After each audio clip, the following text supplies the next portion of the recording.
What's up, y'all? It's Shuffle, and today's video is covering low-level builds, aka budget builds, if you want to call it something like that. So I know it's kind of weird because everyone's level 6, but we're going to ignore the level stuff. The reason is really just I don't want to start another file and have to get a lot of these resources back. So it's just easier for me to show you this way. The only thing we're concentrating on are the trinkets and the moves. So the moves are supposed to be like the most general move set you can give a hero, so they fit into most teams. And if you want to do like a specialized strategy with some of your heroes, you will have to move some of this stuff around. But like I said, this is just general. This is if you're struggling with team building and you want to use a hero but you don't know where to get started. This is where we're going to talk about that. So all the trinkets are going to be either common or uncommon, with the exception of the heads, which are very rare, but you can get those in extremely early, and they're very easy to get. You can either get them from Secret Rooms or Collector. So we're going to start with Leper, and I'm going to try and keep this to about like 1 minute per hero. We'll see if I can do that. So with Leper, I think these are his best 4 moves for like every situation. So Chop, really good basic attack. Hew, that's just there to clean up if someone's at like 2 HP. Solemnity, this is the best self-heal in the game. This might be the best like singular heal in the game outside of Divine Comfort. This thing is nuts. And then we have Intimidate, which is a very flexible move for a variety of situations. If you don't run Leper in slot 1, you can put on maybe Withstand, but Revenge is pretty bad outside of boss battles. It's too slow. For trinkets, Leper really appreciates accuracy. So the Noble Warrior's Cap, this thing is actually insane for the level 5 accuracy of no downside. That's awesome. I love Warrior's Cap, and even if I'm not able to find it early game, I feel like a sense of loss in my heart by not having this thing. It's very good. Don't underestimate 5 accuracy, right? It's always good. And then for the green trinket, I'm going to suggest Fortune and Armlet. Again, this is more accuracy for Leper, and a bit of extra crit is fine, and he doesn't care about the plus stress penalty. For Hellion, I think in most teams, the most important moves that she has at her disposal are Iron Swan and If It Bleeds. The strength of Hellion is the fact that she can hit any spot, especially from rank 1. But like if you don't have rank 1, you can't use Iron Swan, but she can hit pretty much every spot on demand, which is very nice to have. So even if the enemy can't bleed, usually rank 3 is squishy enough with no protection that Hellion's good base damage is going to do enough just hitting them directly with this, so it doesn't matter if they can't bleed or not. So the other 2 things to fill out Hellion, I like Yop as a panic button in case you're taking a lot of damage up front, and you can slow it down by hitting Yop because it's a very powerful stun, so I like to be able to do that. And then for your main other attack that hits the front line, it's either Wicked Hack or Bleed Out. It really depends if the enemy can bleed at all. If they can bleed, then it's definitely Bleed Out. If they can't, then it's Wicked Hack. Bleed Out is nuts. Don't let the penalty on Bleed Out fool you. It already has plus 20% on top, so it starts out plus 20%, and then it's neutral, and then it's minus 20, but the enemy's usually dead at that point. So it's very good. And for trinkets, Warrior's Bracer, this is pretty good to have. Hellion does melee damage with everything, so having Warrior's Bracer is nice. The minus 4 dodge does kind of suck, but it's good. It's just 10% damage. You can find Warrior's Bracer pretty early, and that's nice. These surgical gloves, I think these are Warren's exclusive. I don't remember ever seeing these outside of Warren's, so you may have to go there for that, but surgical gloves are nuts. These, like in terms of the power level as a trinket, these are definitely a very rare power level. Like the 5 accuracy is nice, but then the 8 crit on top of it, that is massive. So surgical gloves, you will see these pop up a lot. If you can find these, like these things will carry you for like the game. I can't say carry in a game that has this much variance, but they're very powerful. For Crusader, I like Smite and Stunning Blow for frontline moves. I put on Holy Lance for a variety of reasons. This helps you if you get knocked out of place. There are a couple enemies that can do that, especially if you're in rank 2. And then there is the chance of Full Light Surprise, which is pretty rare, but when it happens, it is kind of frustrating. So being able to Holy Lance to fix that is nice. And then if you want to learn how to like make dance comps and stuff like that, then you can run Holy Lance, and it's probably one of the best dance moves in the game. Not only does it do a lot of really good damage, it's on a unit that's very slow. So you can always, like the hardest part about dance comps is figuring out your speed priority, and having Crusader with Holy Lance makes that about as easy as it can be, because he's always, like most 99% of the time, he's going last, at least behind the other dancers. So it's really nice to have. Then Aspiring Cry, there's just a good stress heal. So it should be on every Crusader build, unless you know that stress isn't an issue for that specific fight. For trinkets, since we said that Crusader is pretty slow, Caution Cloak gets a lot of value. He's usually going last anyway, and if you want to cement him as the second person in the dance team, then the minus 10 speed is also very helpful for that, just to make sure you don't get like the 1 in 8. And then we have the 10 scouting on top of it. This is just really good scouting, and I think Crusader is probably the best person to carry this. He's definitely one of the best. He might be the best, just because the speed is so low. So this is basically just 10 scouting for nothing. And then we have, as a green trinket, Paralyzer's Crest. If you're going to run a specific, like, dance-only Crusader that's in rank 3 or 4, then you don't need this. This could be just something else that gives you accuracy at that point. But having Paralyzer's Crest, there's a lot of stun chance for a green trinket. Plus 20 is huge. Other stun trinkets are plus 10. And so having an extra 10 on top of that on a move as good as Stunning Blow. Stunning Blow hits very hard for Crusader. Like, it's only half damage penalty, and Crusader has very good base damage. So it hits really hard. And then having an extra 20% stun chance on top of that is freaking nice. Go figure, Abomination is pretty simple to build. He gets all of his skills at all time, so you don't have to worry about what you're using. It's more the strategic difficulty in Abomination comes from playing him and knowing when to transform. That takes a bit of experience. So with Abomination, I guess the short way to think about it is transforms a panic button if you need big damage, like right then, or if you need to like slam to move or something like that. Those are the two situations I like it. Or if you're fighting certain bosses that come from altars with torches that require rake. That's the other time. With Abomination's trinkets, since he is a dual damage type, he does ranged and melee damage, then having something that gives just flat accuracy like Reckless Charm is nice. I think this is wield exclusive. I don't remember seeing it outside of the wield, but it is a very good trinket. This is like Warrior's Cap, where it's just going to be good pretty much for a long time until you start finding Focus Ring. For a green trinket, I'm going to give him Padlock or Transference, because human form Abomination is just really good at being disruptive with the stun and then the slam if you want to use that, but having the stun chance be pretty reliable against even the frontliners is nice. Again, the same reason for Paralyzer Crest being so good is that it's 20% instead of 10. There's also no downside. And Beast Bile starts off really bad, but it scales up pretty quick. I think it starts at 2 damage, but then scales all the way up to 5, which is like ahead of the normal power curve. So this is the Abomination build, and I think this goes without saying, don't run the team like this. I guess you could, but the 4 people here aren't like for you to build around or like to build it in this order. This is just so I don't have to go find them in my roster. Starting off our next 4 here, Shieldbreaker is a DLC hero. She's like $3 if you want to get her. With Shieldbreaker, she does 2 things very well, and that's moving and just doing solid damage overall. So having Pierce is pretty self-explanatory. Pierce is busted in terms of just what it can do. It can hit all 4 ranks from 3 ranks, which is just nuts. This move is definitely stronger than it needs to be. So you have Pierce as your main attack, and you have Puncture. Puncture is really good at pulling backliners up front where other units can hit them, or sometimes if you pull a backliner up to the front, then they can't use their strong attacks. Do not do this in the wield. Fungal Artillery will punish you for pulling them up, which is why I really don't like them. And then for moves, for the other 2, since we're talking about low level, Impale's not good until level 3. So we're not focusing on Impale. Did I say Pale or Impale? Whatever. So Adder's Kiss is really good. If they can't Blight, then use Expose. This is just so you can move around if you need to.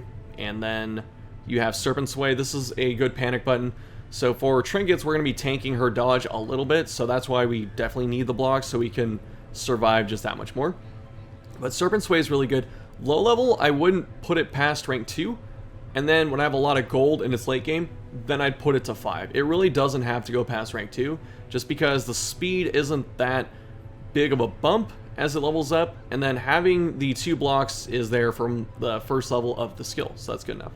For trinkets, since Shieldbreaker is a dual damage type, she has range and melee damage, Reckless Charm makes its way to someone once again, so you get 5 flat accuracy for everything. And then we have Book of Relaxation. I like this a lot on Shieldbreaker. Again, she loses dodge on top of it, and you get 4 extra accuracy, which is really good for hitting those backliners and puncturing them up front if you need to, or finishing them with Pierce. And then you get 10 stress on top of it. Shieldbreaker has a mechanic that I'm not going to spoil, but it induces a lot of stress to her. So if you're going to be doing that mechanic, then giving her stress reduction is nice. Then we're going to look at Flagellant here. So Flagellant, he's a 5 move slot syndrome hero, and that means that he has like 5 really good moves he can have on at all times, and then the other 2 are kind of situational, but this is what I usually run with Flagellant. So Punish and Rain of Sorrows, these are your 2 attacks. These are just good. They cover every situation. You can hit every spot, which is nice to have. And then you have Exsanguinates. If you don't think Or if you think you're going to need to heal another person all the time, then you're going to switch this with Redeem. But usually it's just Flagellant that gets low and someone else is like missing 20%. Redeem is still good there, but I was going to say Flagellant, whatever. But Exsanguination does a lot of damage. Like, if it hits, it is a massive bleed. I think it starts off at 6 by 3, so that's 18 damage on a bleed, and it has no damage penalty, so he hits for his like full damage. Plus, he can only use it when he's low health, which means it gets even stronger. It's a really good move, and it heals him on top of that. And then there's Reclaim. So Reclaim specifically, when you're low level, level it to 2. Don't touch it again until I think 4 or 5.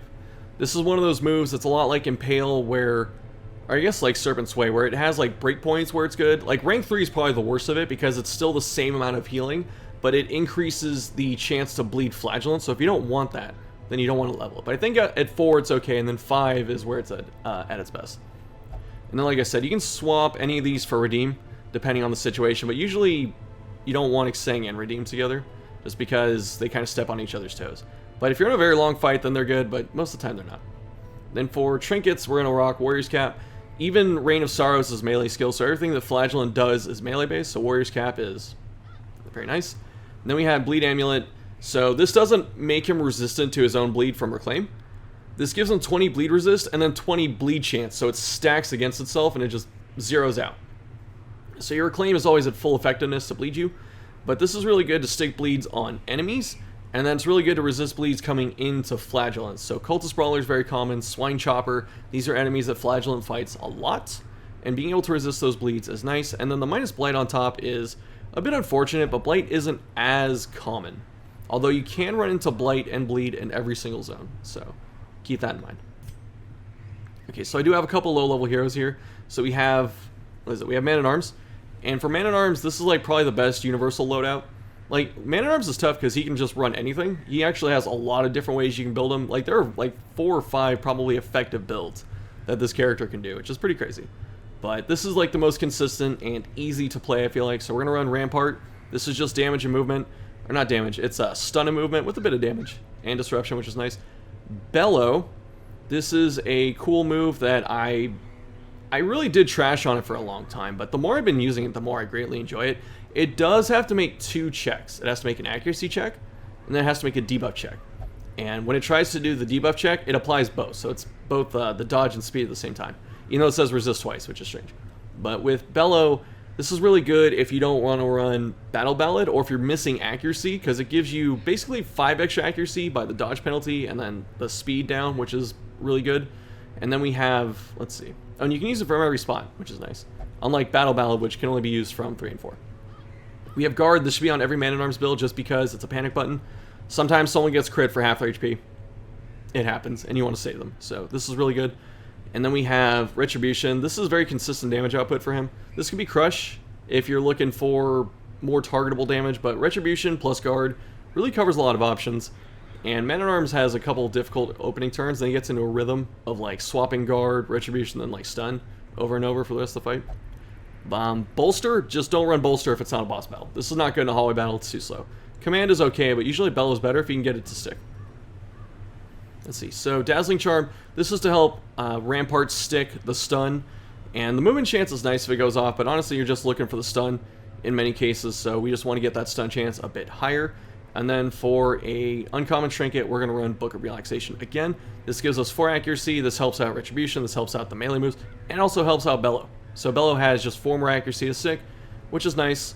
And then you get the minus stress on top of it. Man-at-Arms, I say, like I've been saying it for a long time, he usually dies to stress. He can get hit pretty hard a couple times, and like I remember I was playing Torchless, I got crit for like 37 damage or something like that. So like that kind of stuff can happen, but usually what kills Man-at-Arms over a long period, or like an entire dungeon, is he just hits hard attack, not hard attack, he hits high stress, and then like he, you know, he gets afflicted, and then he skips his turn or something like that, and that gets someone else in trouble. So stress is actually a pretty big deal for this character, which is why his crit buff is reduced stress. For Bounty Hunter, so we have, let's see, we have both stuns and both attacks. This covers a lot of options, but you can swap one of the stuns for Mark for Death. The other 2 moves, like Caltrops, you have to have like a specific team in mind, or like a strategy, or you're fighting a certain boss. If you want to run Caltrops, then there's Come Hither, which again, usually requires specific teams that you're trying to run. So The 5 move slot syndrome kind of shows up again, where you want like the 2 attacks, the 2 stuns, and maybe the mark, because he can self-synergize with his own mark. But we have collect bounty. There's just big damage. It's synergized off mark. If you have another mark hero, then he can be set up by someone else. You also get bonus damage versus humans, which humans are very common. I think they can appear, like the bandits and stuff can appear everywhere, except for like courtyard. So they, what is it? So collect bounty usually has bonus damage in many cases. Uppercut, this is a very good stun. This is probably stronger than flashbang if it wasn't for flashbang's boosted stun chance, because if you can uppercut a rank 2 to rank 4, they're usually like gone for 3 turns because they get knocked back and they're stunned, and then they recover, and then they have to use a movement skill to get back up to 3, and sometimes they don't even have a good skill from 3, so they have to use another movement skill to get back up to 2. So this is very devastating. Flashbang, this can pull backliners out or just stun anyone. It's very good and reliable. And then we have Finish Him, which is specifically to hit rank 3. You don't really want to hit something that's stunned. Like sometimes it's nice when that works out, because there are times where that happens. Like you stun a boss and you want to kill the boss, so you have to get the bonus damage. But Finish Him is really for the reach more than anything else. For Trinkets, we're running Dazzling Charm. Again, this is for the boosted stun chance, because I think Bounty Hunter's best playstyle is running the stuns. He's a very good control character. Like the damage is nice to have, and it's there when you want it. So like the way to play him is usually to open with like 2, maybe 3 stuns just to move everything around and disrupt it. And then once you're down to 1 or 2 targets, you just start hitting attacks. Or you can hit uppercut again. Who knows? It's good either way. So you have Surgical Gloves making another appearance. So we have 5 accuracy on all of our melee skills. This just doesn't apply to Flashbang, sadly. And then we have the boosted crit on top of it. So we can get crit uppercuts, crit collect bounties, crit finish hims. All of this is pretty nice stuff. Bounty Hunter can also be used in like 2 or 3. And I haven't really talked too much about the rank requirements of the heroes, because usually, like you can look at this thing up here and it'll tell you. So like the circle's all the way filled in, this is where they're best. And then like they have most of their moves from here or up here. Alright, now we're moving into some familiar territory because we have characters you start with. So we have Highwayman and Vestal coming up. With Highwayman, I think the best loadout for this character is to run Pistol Shot, Point Blank, and Duelist. This is because this lets you have a movement skill to get out of any spot that you find yourself in. If you don't want to be up front, you have Point Blank. If you don't want to be in rank 4, then you have Duelist. You can still probably start Highwayman in rank 4 on a lot of teams just because you get more Duelist value, or rank 3. But these are really good to have. You can swap out Point Blank for maybe Grape Shot if you don't think you're going to get moved, or if like you're fighting certain things, but that's about it. Usually you only want one of the melee skills. Pistol Shot, this is for the reach. This is so you can hit everything, like, or you can hit those backliners that you need to hit, because if you want to not deal with stress, you have to kill those first. And then we have Open Vein. You can run Wicked Slice if you're in the Ruins, but even in the Cove, I would still run Open Vein just because, look at this. So Open Vein has 100 base accuracy at rank 2. This has 90. So accuracy is very hard to find early in the game, which is probably the most frustrating part about it. So Open Vein has 10 extra accuracy as a move.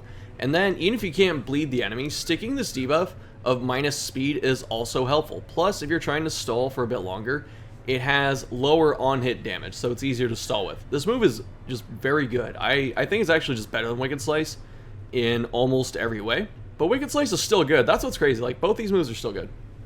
But I'm starting to ramble. And then Duelist Advance, this is, like I said, to move around and get Riposte up. Riposte is just free actions, free damage, free turns, basically. And free turns are usually how you win in turn-based games. So for Trinkets, we're going to run Reckless Charm. This is the same reason as the other characters that are dual damage types. So Highwayman has ranged attacks, he has melee attacks, and this flat accuracy helps on both.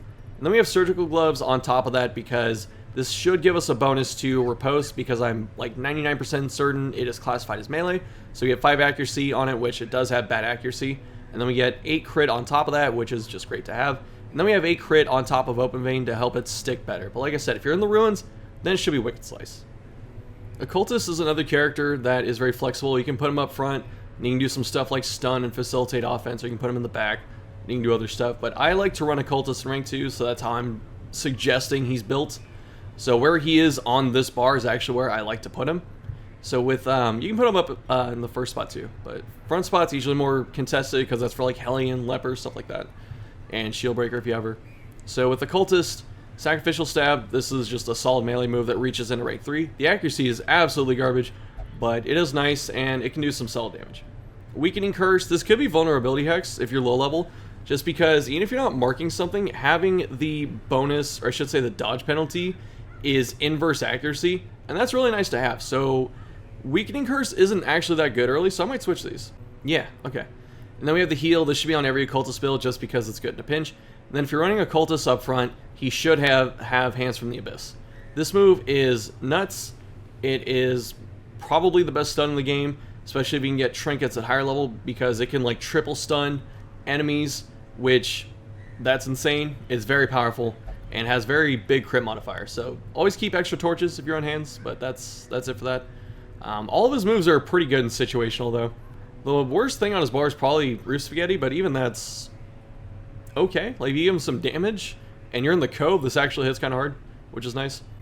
For trinkets, we're going to run Speedstone.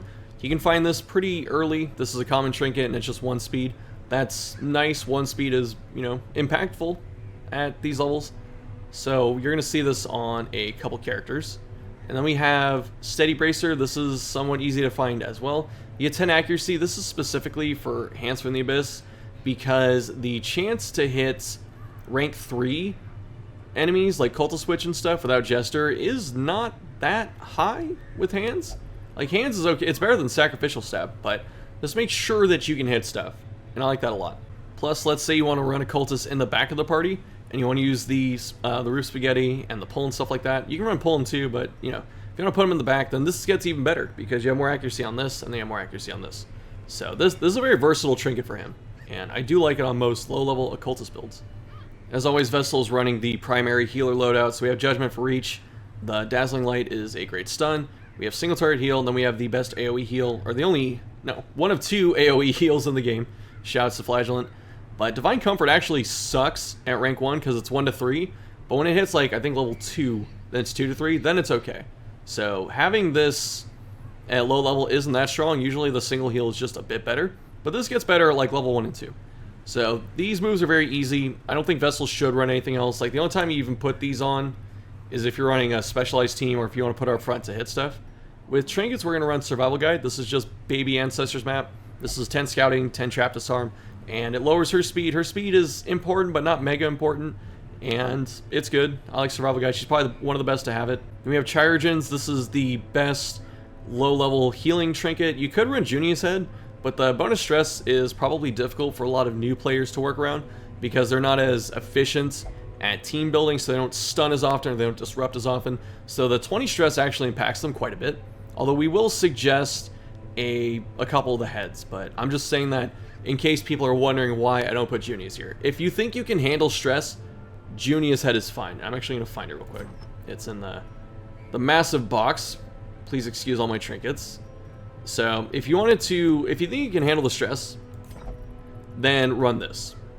It's just more healing output. It's 20 stress though, so it's a bit more dangerous. Houndmaster. This was a bit tough to build. Like originally I was going to have Cry Havoc, but Cry Havoc actually sucks at rank 1, much like Divine Comfort, so I don't like having Cry Havoc early. Late game it's good, but early game it's not, so I usually don't run it. But for Houndmaster, I think every build should have Hound's Rush just for the single target damage and reach.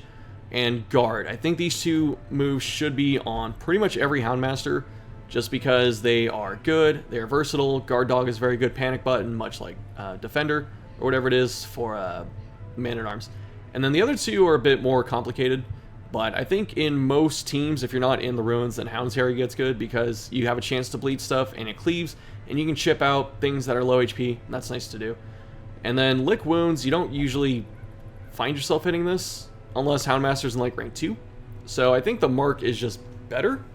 In many cases, like you get Mark synergy with other heroes that have Mark abilities, and then you get the minus protection on top of it. This is the best way to drop protection in the entire game, except maybe Snake Eyes from Shieldbreaker, but that amount isn't as high. So when you have Target Whistle, you can lower someone's protection by a lot. You don't need to trinket for it because the chance is very high baseline. And that helps your other damage dealers get through the enemy tanks that are sitting up front. For trinkets, a good low-level trinket is Agility Whistle. Houndmaster has a lot of good trinket options, like Bleed Amulet's another really good one, but I wanted to make sure that I only had 1 common and 1 uncommon trinket on each hero, but this is a very good consideration. But with this, you just get some speed, you get some dodge. That's good enough, honestly. That's fine. And the debuff resist, it kind of matters, but then it kind of doesn't if you put them in rank 4. So with Steady Bracer, this is the same thing with Occultist. There's just 10 accuracy.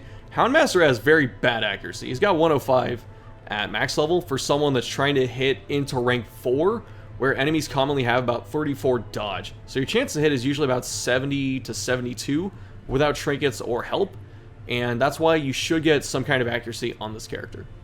Houndmaster is also very flexible. You can put him up front and run Blackjack from rank 2, or you can leave him in the back and run something else. So really where he goes depends on what moves you give him, but I think it's easiest for most people to put him in like rank 3 or 4, and then just do something like this. Up next is my personal favorite character. So with Grave Robber, the moves, I always suggest running Pick to the Face, because sometimes you don't want to Shadow Fade, and you want to lever up front to protect other people, or finish off a target, because having a Shadow Fade means you're not spending a turn killing enemies. So having Pick to the Face is just there for insurance and to cover options. Lunge, like most Grave Robber builds, unless they're dedicated range builds, should be running Lunge. And even then, I would still suggest they run Lunge just for positioning to help out, or like get some extra burst damage because it hits harder than the range attacks. So you want to start Grave Robber in the back of the party, so either 3 or 4, and then open with Lunge. And then after that, you can Shadow Fade if you want to, or just use Pick if the fight's going in that direction, or use Throw Dagger.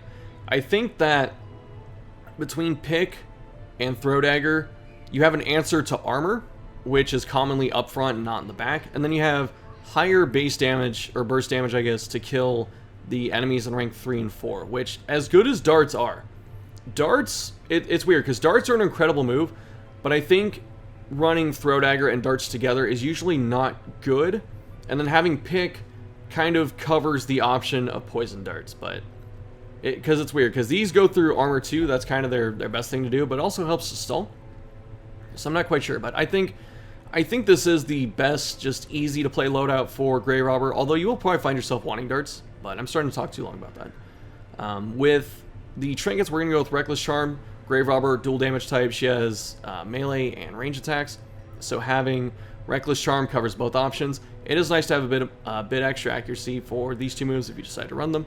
And then we have Dismiss Head. So I said I was going to not do very rare trinkets except the heads.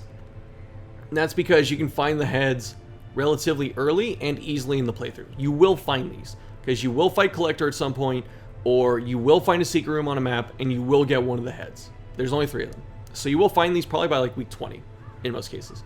So I think that someone who can protect themselves, as well as Grave Robber, by either moving or going into stealth, she can handle the penalty of the minus HP. She also is really good at killing things, so she's probably going to get the kill on most enemies, and that gets her stress work down. So she's able to dodge stress by going into stealth, and then she's able to work off the stress that she gets by killing enemies, which means these downsides are pretty muted, and then you get the huge damage on top of it, which helps Lunge secure those early kills. Jester, this is another tough one to build, because I like Jester in the back of the party with Ballad and Tune. This is just, like, you can just play both these buttons, and it doesn't matter what these are, and your Jester's going to do fine. But if you want to do other stuff with Jester, then Dirk Stab, if you're going to start him in 4, is nice, or if you have like a team that can accommodate Finale. I like having Finale just in case someone gets pulled or pushed around, or if you get surprised, you have to Finale in turn 1, which usually isn't that good, but sometimes it's warranted. And Finale, like, even if you don't have Dirk Stab, like if you run Slice Off instead, which you can do, like you can swap out Dirk Stab for Slice Off. Like, even if you don't run Dirk Stab, there are a lot of enemies in this game that can hit your rank 2 unit and push them backwards. So there's stuff in almost every region that can do it. I think especially because bandits exist, I think bandits make it possible in every region that isn't Courtyard to get pushed, which means that the enemy can actually set up Finale for you sometimes, which is nice to do. So sometimes your other dude gets pushed, you hit these a couple times, and the Finale's charged up, and you can just nuke something. For trinkets, Lucky Dice are good early game. You get 4 accuracy. Accuracy is a very important stat. You get 4 dodge. Dodge is a good stat early. Like, dodge scales very well in early game just because of enemy accuracy breakpoints. And so we have Barristons on top of that. So this is the other head that we're going to be using. And I think Jester is probably the best one for this. The reason is, unlike Vestal, who can struggle with stress reduction, Jester doesn't. Jester has a button that lowers a bunch of stress every time you press it. So he can get away with using Barriston's head. So you can just get hit with a couple stress moves, hit this once or twice in the battle, and you're okay. Next up is another character you start with, and that's Plague Doctor. For this build, Plague Doctor can go pretty much anywhere, and she'll have a bit of trouble sticking Blight in the the Wield and the Warrens, but honestly, this is still worth trying. But if you do go to those places, you can swap into Incision instead for the Blight moves, and usually don't use Vapors, because it's too slow outside of most boss battles. So with Plague Doctor, stuns win everywhere, which is why we have Blinding Gas. This is just the best, this is probably the best stun in the game, just because it disables the backliners on the enemy team, which are the support, and also the stress casters. So we have Noxious for upfront damage, and also helps with stalling because it lowers accuracy. It's really good. Plague Grenade, this is just double dot, or double blight damage over time on the back. And then we have Battlefield Medicine, which at any level, this is a very good move, just because Plague Doctor is so fast. She can take bleeds and blights off not only herself, but another person at the same time, and heal them for, a couple points. Disorienting you can slot in as well, but I think Medicine is just too critical to pass up. But this is also a good one to run. For Trinkets, Witch's Vial, this is just better Dazzling Charm. It's 15 stun on Plague Doctor. This helps her stuns stick. That's great. Then we have Swift Cloak. This is a really cool uncommon trinket because it gives Plague Doctor 2 speed. It's better than Speed Stone just because it gives 1 extra speed point. And Plague Doctor is a character that wants to go first.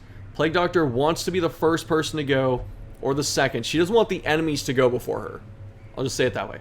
She wants to go before the enemies so she can stun them, so she can disrupt them and dictate what's happening in the fight. And this helps her do that.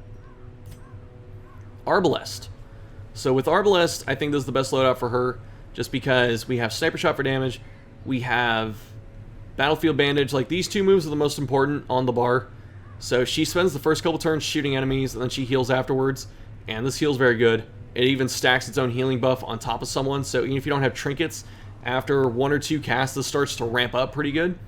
We have Rallying Flare for just getting rid of, like, mark synergy that pops up, like spiders that like to stun and mark. This helps you deal with that if they don't stun Arbalest. There's mark synergy in the Warrens, there's mark synergy in the Wield, there's mark synergy potential in the Ruins, just because you can have Crossbow Skeletons and Cultist Witch. Actually, can they show up together? I think so. Anyway, so Rallying Flare is just really good. It covers options, it gives you Torch, and later on in Veteran and stuff, when stealth enemies are more common, this helps you deal with them. And then we have Suppressing Fire. So the last move can be probably Bola or Suppressing Fire. I think Blind Fire is just not that good, and Arbalest has the worst mark in the game. It's usually not worth using. It's usually worth bringing someone else that can mark. There are times to do it, but I honestly just don't like using it. And the Suppressing Fire is nice because there are some enemies that aren't stress casters that this just shuts down. Like bandits, when you run into the bandit trio, this shuts down the back bandits. Like, that's it. This is really good against the spiders because they can't crit you after that, because the crit debuff on Suppressing Fire is so high that almost all moves from backline enemies go down to 0 crits. They can't crit you after that. And then the accuracy cut is very heavy, so I like that a lot. But Suppressing Fire, it's good in the Warrens, it's good in against some Ruins enemies, like the Crossbow Skeletons.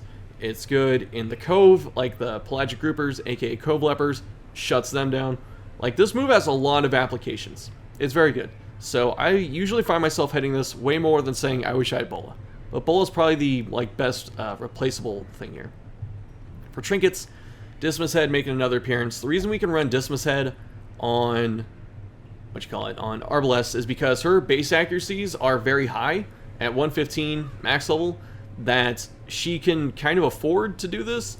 She's going to be at like maybe 80% chance or something like that to hit most backliners, but that's okay. If you want to give her accuracy, you can, but if you want to go like big damage, Dismas Head is probably the best on her, just because she has very high HP baseline, and that really helps Dismas Head, or like she doesn't feel the Dismas Head penalty as much.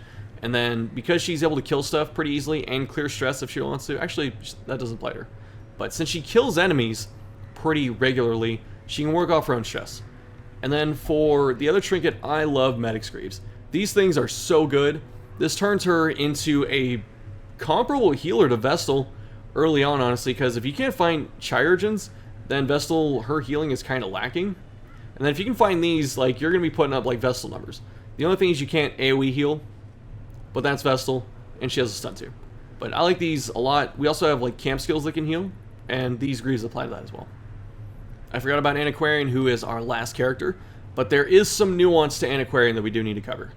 For low-level Antiquarian, I think this is the best loadout. You can run Festering Vapors once it hits like level 2 or 3, but Nervous Stab starts out as more damage. Flash Powder, way better than Dodge Vapors early on. Dodge Vapors are terrible until like rank 3 or 4. Like, that's when they're usable. Early on, they're not that good, because if you want to shut down like one threat, then Flash Powder does that. So you can think of it like, if I, in this case, if we look at it like this, Flash Powder debuffs 15 accuracy, this buffs 10 dodge. Although this does have to make 2 checks. It has to beat the accuracy check, and then has to beat the debuff check. That is a thing. It also de-stealths. That's nice too. With this, we can consider this as giving the entire team 15 dodge instead of 10 against one enemy. This is really good against certain like big threats that like to either do like big damage or, I don't know, just profit off of someone else buffing them up. So like Gunner Bandit, it doesn't have that high of accuracy, so being able to Flash Powder it so it just misses your whole team with that cleave is really nice. There are some backline damage dealers that this is really good at shutting down. Size 2s this dominates against, so Flash Powder is very good early. The heal, this is really just the best option out there, even in early game, just because like 1 point of healing, that gets someone off death's door, and that's good. That's good enough. Protect Me, this is fantastic at all levels. This should be on every Antiquarian. There's usually, I should say, whenever you make an Antiquarian team, you should have a Protect Me target on the team. Just do it. It's much easier. It keeps her safe. She's very squishy, especially at low levels when she doesn't get all of her, good trinkets and dodge and stuff like that. And we have Nervous Stab because this out-damages Festering, which I think I said. For trinkets, she can hold Survival Guide just because one of Antiquarian's strengths is that she doesn't really need personal trinkets herself, so she can either hold common trinkets to pass around to other people, or she can just run utility trinkets like Survival Guide. And then if you're worried about her taking damage, you can run Camouflage Cloak. There are a lot of other stun trinkets, or not stun, dodge trinkets out there, and speed trinkets and stuff like that are very good for her as well. I have never tried Barristan's Antiquarian. I think that's because she gets Carapacidal, so it's like, why bother? Anyway, I think that's it for everyone. I'm pretty sure I covered everyone, so I'm gonna double check real quick, and then we'll do an outro. Alright, cool, we did. So that's it for the video. Thanks for watching. Like I said, I'm doing this because a lot of people said they wanted to just see low-level variations of stuff for characters. So I think these are the easiest way to build each hero at like apprentice level. This gets them to fit in most teams if you don't have like a specific strategy you're trying to run. And I think this should be easy enough to digest, I hope. So for next videos coming up, the Crimson Court Guide is taking me a while. I did not want to put a date on it. I put a date on it. I'm regretting putting a date on it. I'm still working on it. I'm trying. And I'm also going to start doing region guides because people have been asking for those. And it's going to be like, here's, the ruins. Here are the enemies of the ruins. Here's what they do. Here's like the big threats in the ruins. Here's the curio of the ruins that you should be itemizing for. And here's like a good team that can trash the ruins. So I'm going to start working on those like this week. I'm going to start scripting them, but I'll see how fast I can record them. They're going to be a lot of editing. It's more the editing process than the recording process, but that's it for this video. Thanks for watching. Check out the box below for cool stuff like Twitch, Discord, Patreon, and Twitter. I stream on Twitch 4 days a week. The streams have been very fun. Lately, we've been streaming Deathless Blood Moon, where I'm trying to beat the game without losing a single hero. And it's been pretty cool. So that's it for this one. Pulled the headphone. But anyway, thanks for watching. I'll see you next time.